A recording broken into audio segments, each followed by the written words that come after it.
Hello, my dear friends. Good evening to everyone. I'm so happy to meet you today and welcome back to my YouTube channel. This is Sunil English Fluency Journey. Well, I'm late today, but it's okay. I'm going to tell you something very important thing how to use where. And I know that you know, guys, how to use where. But for me, I don't know how to use where. That's why I'm here today to help you and to help me. All right. So I have learned at least 5 sentences today using where, and I know that guys you are expert and you know how to use where. But tell me how to use where. Let me know in the comments. If you see, I will see and I will check in comments. I can let me tell you something very important thing. Where always asks you the location and the places, and I know that you know how to use where.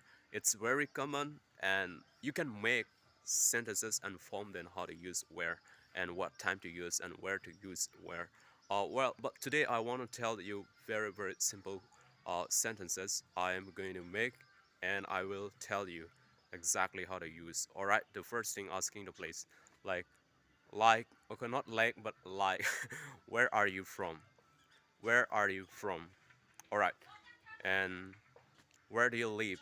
Where is your country? Where is the post office? Where is the police station? You can make in that this way the sentences, and that's going to improve your English. In this way, you can improve your English. I mean, like if you really are stuck somewhere and you don't know how to use and how to make sentences, just to make a very simple way in simple present time, simple present tense, you can use them and you can make ask the questions.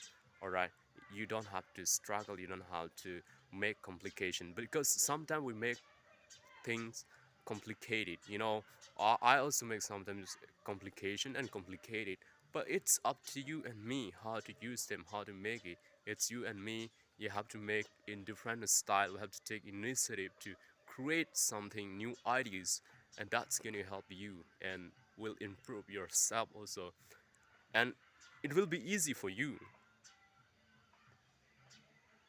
So thank you so much for watching, and I'm so glad. And lastly, I want to tell you, wish you have a blessed, a winning, and a great time. Enjoy with your friends and you guys. So thank you so much for watching. Tomorrow, another things I will tell you, but for today, goodbye.